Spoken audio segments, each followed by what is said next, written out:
Hey, welcome back to my playlist, Permanently Filipino, and I'm so glad you're stopping by just to check in to see what was the next stage in our journey as we were planning and actually executed a complete move to the Philippines from the United States.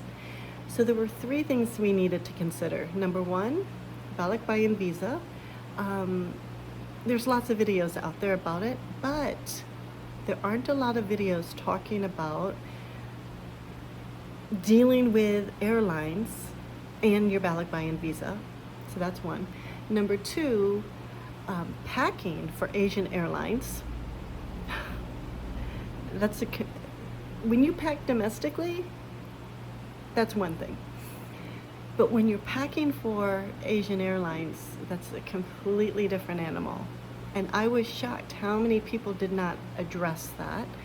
And the third thing was deciding Airbnb or hotel. So I'm going to start off with the easiest one first. Airbnb or hotel. Initially, grabbing an Airbnb would be nice because you're already in a homey setting. You have a kitchen where you can cook your own food, so you're saving money there. You have all the cleaning supplies so you can maintain the residence while you're staying there. You're staying in a neighborhood so that chances are it's going to be quiet. You don't have a lot of people coming and going. However, you also don't know your neighbors, so that's another consideration. And never having visited the Philippines other than when I was 3 years old, I didn't know what it was like living in that country. So even though getting an Airbnb seemed enticing for a number of reasons, and because we've used it multiple times in the United States, didn't seem the best fit for us when we first moved to the Philippines. So we needed to consider accommodations for at least 2 weeks. And when there's 50 million other things you need to navigate when you're in another country, how we were going to live, sleep, eat, some of the basic essentials, that was maybe more than our brains could handle. So we decided to get a hotel. Number one, never had to worry about cleaning. Now, my husband and I, whenever we stay at a hotel, as soon as we walk in, we put in the don't disturb sign because we'll just manage the room ourselves and we'll just switch out the towels. So we don't necessarily want anybody coming into our space, especially if we had important documents, we had our money, we had our jewelry, all the stuff that we were carrying that were valuable to us, we needed to have for safekeeping. At least we knew the hotel had security.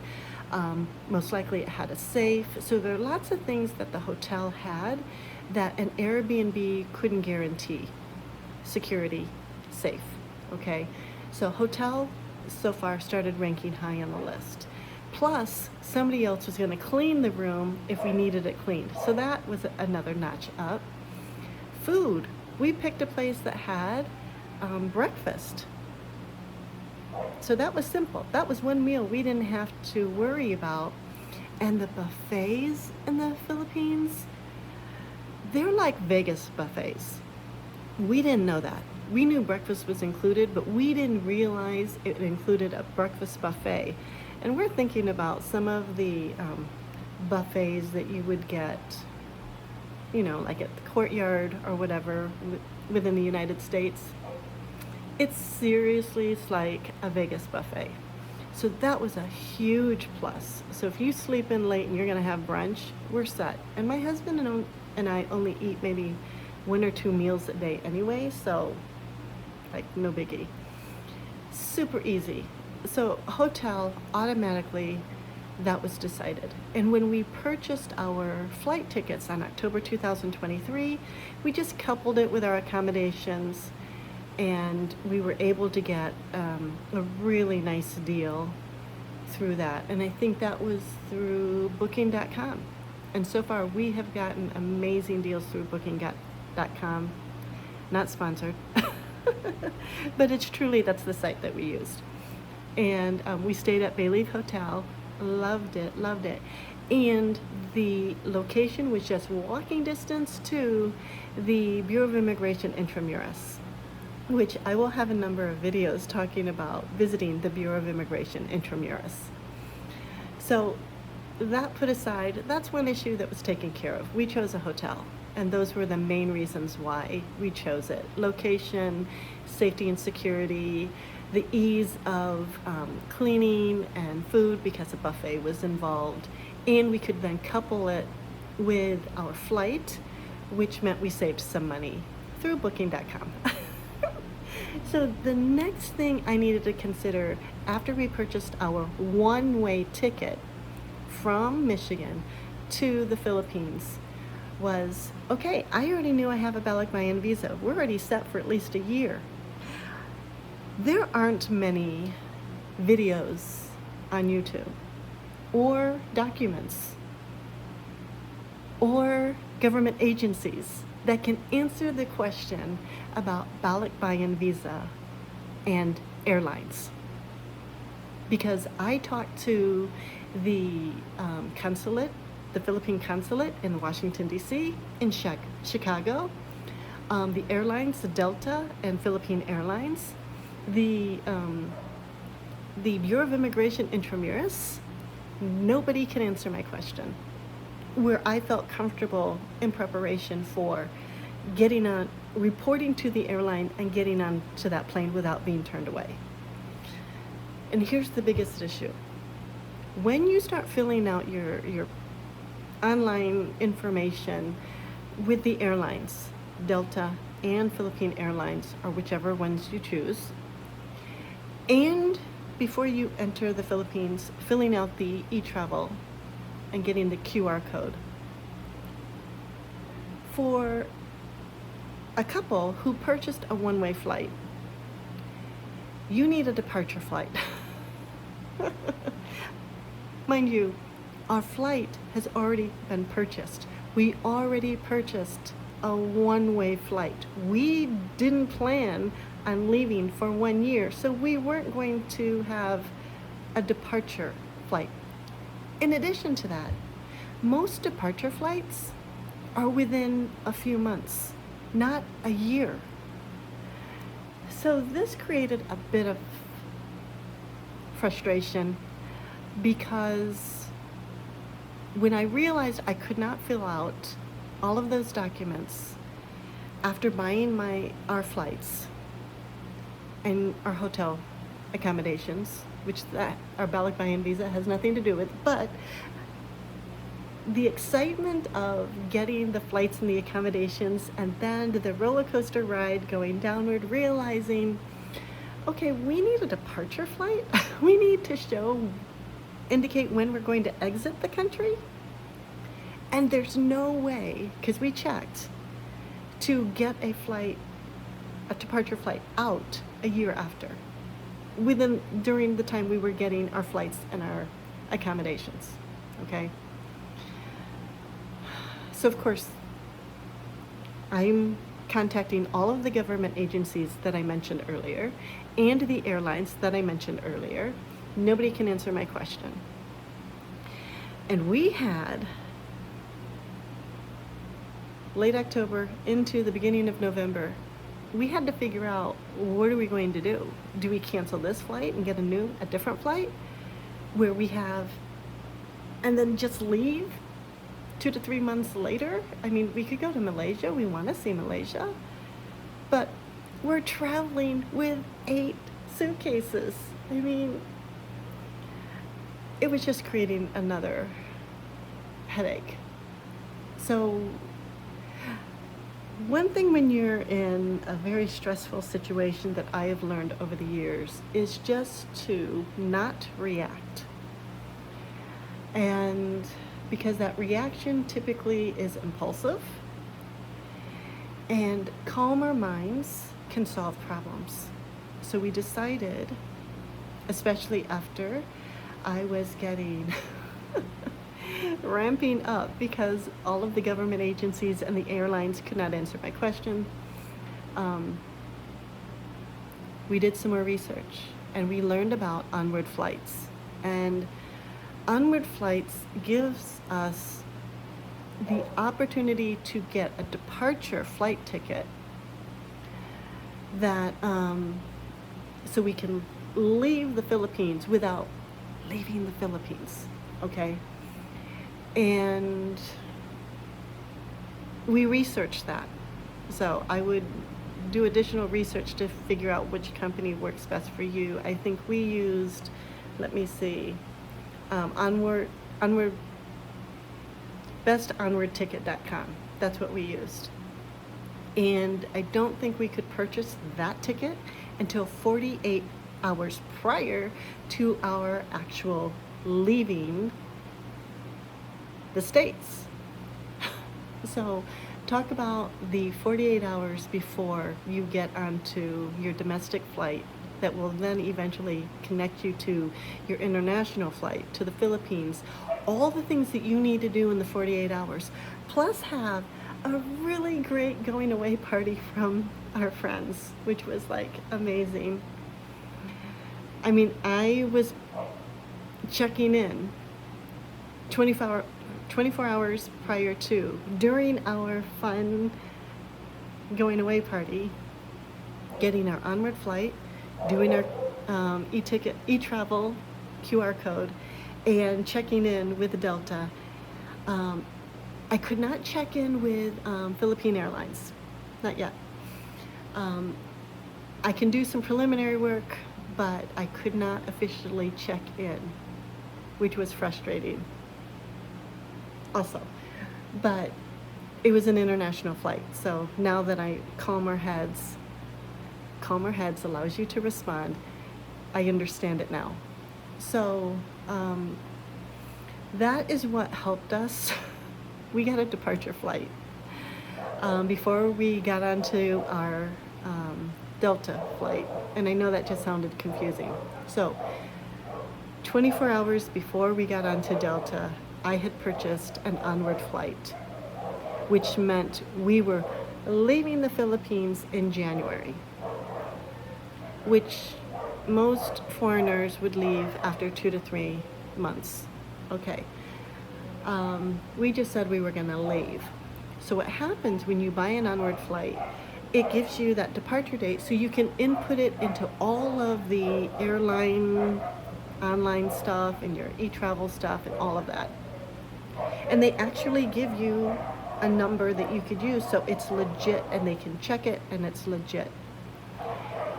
When we arrived in the Philippines, then basically what happened was it goes away. So for $25, rather than canceling our flight and figuring out a bunch of other travel plans, for $25, they saved our life. It might have been 30 tops, but I think it was $25. That was a godsend. So if you want me to explain more about that, I can do a more detailed video about that craziness. But I will tell you, there's no government agency, no airline, there was nothing I could find that could help explain how a Balikbayan visa, you still need a departure flight. Still need it. And I don't care if they tell you, you don't need it. You do need it. Just use bestonwardticket.com. That worked for us. $25 there. So the next thing was then planning how to pack. Now I've talked about that a little bit, but the issue is not flying domestically, but we packed for our international flight for the Asian Airlines, Philippine Airlines, which we really had a great experience through them. And the food was really pretty good. We liked it. The issue was having your personal item and your carry-on to weigh 7 kilograms, about 14 pounds. That was crazy. That was really crazy because when you have to also pack your battery packs and your laptop and all of your electronics, that's some heavy equipment. And my laptop is super, super light. I tried to find the lightest laptop. So that is something you need to consider. And the reason why that's so important, so when we took the tram that left the San Francisco terminal, and the tram, you leave that terminal to go to the international terminal where Philippine airline was, and you're feeling super confused, like, I already did security, I shouldn't have to do this again. No, you're gonna have to check in again. You go to another terminal and you have to do it all over again. So when I tried to check into Philippine Airlines early, and they basically said, no, we can't check you in right now. And I'm like, why can't you check me in? And it's like, well, we can't. You have to be here. It's like, can you at least note that we will be there on the flight? Yes, we can do that, but we can't check you in. We can't confirm that you're going to be on this flight yet. We have it noted, fine, but cool. Which I'm sure went nowhere, but the level of anxiety going up, like, this is what we do. We're supposed to check into our flight so you can say that we're confirmed, we're coming, and I kept getting a message saying, you're not confirmed. So, while we're waiting to get onto Delta, like, talk about mainit at pawisan. Hot and sweaty, super nervous. So, it all became clear when we got into line to then check into Philippine Airline, and it was a long line. Everyone has their balikbayan boxes, so our balikbayan suitcases was like not a big deal.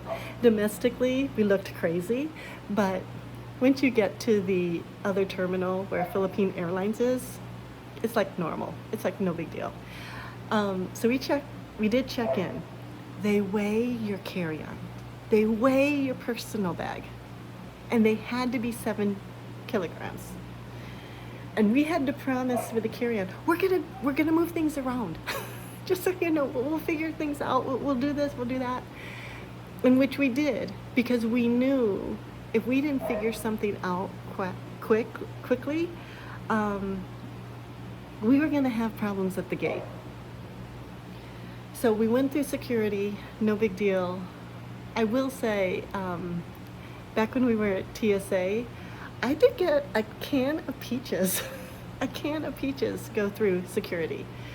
I was shocked because I packed snacks and some food for us because I did not want to buy food from the airlines because it's ridiculous. A sandwich for $20, I don't know, whatever. It was too much. But a can of peaches actually went through. I did not try to do that. Oh no, I'm lying. It went through. I had another can of peaches that went through TSA going through for Philippine Airlines in that terminal, because we ate peaches as we were switching the stuff around after we checked in. That's right, before we went to the gate. And then at the gate, we went up to the gate and we see everyone in line by scales. There's like the scale in front, and everyone is weighing their carry-on and they're weighing the personal item bag. And I'm looking at my husband like, what hell did we just walk into? I thought we could kind of be safe here. No, you're not safe. They're gonna weigh it. So we're in line, and of course, because we have all of our electronics and we have our batteries and all of that, we're way over 7 kilograms. So that means we have to then check in our carry-on bags. So of course we need to go someplace else because we need to scramble and switch things around. And we did it again. So I'm already switching things around, not only in check-in, then after check-in, before TSA, and then again at the gate. So I didn't get any pictures while we were at the gate so I could commemorate what it looked like and how it felt. And no, I was stressed. I was super stressed. Plus I needed to go to the bathroom because we're going to be boarding the flight and I'm busy rearranging all of our stuff. So Anyway, everything worked out. We just checked in. I just thought, forget it. I travel with one of these bags. Where is that? One of these foldable bags. I just threw something in for the flight and I was fine. Everything was great. These are a godsend. I will be talking about, one day I'll do a video about what I am so grateful I packed and what it was a blessing or not, and others where it's like, I wasted my time packing this. This took weight. Okay. Anyway, so on the flight, and I will tell you, the moment we got over, and I'm gonna get emotional, the moment we were over Manila, I couldn't even talk. I mean, I put, for me to get a really good video, flying into Manila and seeing the lights of Manila, Metro Manila, was so emotional when we touched down, because I knew that last time I was there was when I was 3 years old. And it was just like such a moving experience for me. Like, so everything that I'd gone through to try to make sure we were in compliance with the airlines, with the government, and with everything was so worth it. And it's amazing how, I don't know how long it takes for a plane to land, but it felt like forever just watching the lights get bigger and the landing complete and approaching ground, and it was maybe one of the most moving experiences for me. And ever since then, I am always in awe as I just travel around the Philippines. My travel has been very limited because we're learning how to live here, not vacation here. So I think the greatest thing, once we did land, was getting off of the plane and then going to pick up our luggage, which was crazy. Make sure you get a cart. Grab a cart. Makes life so much easier. Grab your luggage. Customs let us just walk through. They didn't check anything for me. Oh yeah, I forgot. Okay, so we got off our flight and then we had to go into, you get separated, okay? And there's a line for Filipinos and there's a line for foreigners. And to me, I felt like, well, I have my birth certificate, but I have a US passport. So because I have a US passport, I had to go into the line of foreigners. And I felt really deflated after that whole flight and then landing and the emotional experience of being like around Filipinos and people who look like me, and then having to go to the side where I'm still a foreigner. I mean, and I'm proud of being a United States citizen, but just that moment of having to go onto the foreigner side to get checked in. I showed my marriage license, my birth certificate, and my US passport, and then I got my stamp, which was so super cool. And then we went to go get our luggage. Grab a cart. And part of the reason, right, it kind of helps make sure you have your carry-on stuff on, and it creates some space so that it gets super crowded. And again, customs didn't do anything. They just let us walk through. But we walked into the lobby, and we definitely made sure we got phone service. There's a kiosk. We took care of that. We got Smart. You could get Globe or Smart. We chose Smart to get started with because the person who helped us, they had Smart, and they live in Manila, so who are we to question them? And then across from the kiosk is where you could do an exchange. And we're grateful that we did our exchange in the United States. But while my husband was taking care of the phone, I did do an exchange over there just to kind of be, and we got the most beautiful, I took a photo of it because my husband eventually used 1,000 pesos. I wanted to keep it as like as a memory, and my husband had used it for a COD package one time, and I didn't know it. I could have strangled him. My one little memory of that, being in the airport the first time. Since 3. Anyway, it doesn't even matter. And then once we left the airport, I will say we were looking for our ride. I had prearranged our ride from the hotel. That's the other thing. Because we had all of these boxes. We barely made it into the vehicle they did supply. Because I told them what we thought we needed, and we did fit, but it was a really nice, like, tight fit into that vehicle, but we fit. But it was nice because we didn't have to worry about, okay, is there a Grab that's going to be able to accommodate us with all of our luggage? Do we get a Grab taxi? I mean, what do we need to do? It was nice being able to talk to the concierge before we even left the United States and have that arranged. So I'm grateful for that. And we had like 5 guys like just help us move our cart, which we could move by ourselves, as we left the airport going down to where we were going to get our to meet our transportation, our driver. And just make sure you tip. Anybody who helps, make sure you tip, because in my mind, it's important. They are providing amazing service, and they do it with a smile every single time. And to me, Filipinos are the hardest workers you will ever meet. And I am absolutely grateful for everything that had happened from the moment we left Michigan all the way until we walked into our hotel room.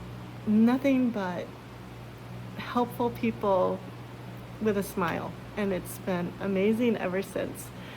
I don't think there's I think I talked about like the big points that I wanted to discuss in this video, so I think my next video is going to be about the next 6 months. I'm going to go back to the legal stuff that I had to take care of.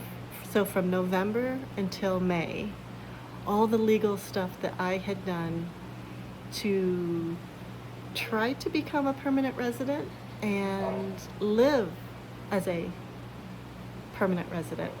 So that should be my next video.